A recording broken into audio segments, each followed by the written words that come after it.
Welcome back to the channel and welcome back to another quick pick prediction video.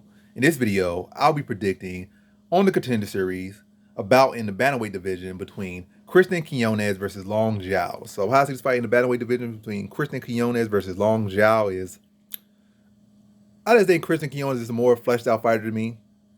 I feel like Long Xiao a lot of times kind of falls into the striking department.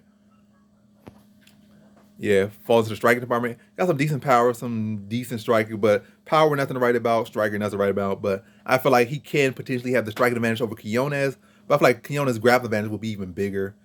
And I feel like he'll be able to control this fight with his grappling. Feel like mix up on the feet and be able to drag it to the ground and look to work and wear on Xiao and look to, be that snake, suck the life out of Xiao over the course of the fight, to eventually be able to tap him out in the third round. So I feel like Xiao will be able to have a little bit of success on the feet. But I feel like Quinonez did more than hold his own with him on the feet enough that he could then mix it to the ground and then find his area where he can dominate. And I feel like he'll be the dominant ground. I got my issues about him trying to and also Xiao has fought like absolute garbage competition, so that's one thing.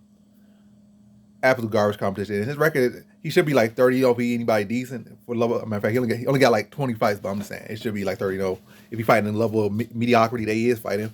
But on Quinonez's side, the thing I like about him, he has that, a tendency I don't like from certain people, from a lot of people, is like they too comfortable grappling. They think this is like a BJJ World Championships. Like they so content being on their back and working for submissions and spinning and going for what do they call that? I forget the name of that submission at the moment, but going for all these types of submissions and stuff, and spending too much time on their back. And they go there with a real seasoned fighter. All you gonna do is like, well, go for all the submissions you want to go for. You ain't gonna get none of them. I'm gonna punch you in your face, punch you in your body, and I'm gonna get an easy decision. So you gonna get to play with your jiu-jitsu. I'm gonna ride this top position. I'm gonna beat you up. I'm gonna collect my check. People gonna say it was boring, but I'm gonna get some easy money off you in this leg and grind you to a decision. And even I think one fight he got submitted, he got made to pay, he got tapped out for all that time spent playing around on the ground. So I mean, he's not playing around on the ground, but it's like, are you really truly working to get that submission, or are you working to get back to your feet? And you don't really want to spend too much time on bottom. You rather be on top. You can play around on top, but you don't want to be playing around on the bottom too long. That's the issue. But I don't feel like Xiao is not like no credible wrestler or anything, or some solid BJJ practitioner, or some real guy with a solid top game and can just ride him out to a decision. I feel like anything, Xiao don't really want to mess with him on top. He might try to take advantage for a little bit, but he'll be looking to stand up real quick if he is on top.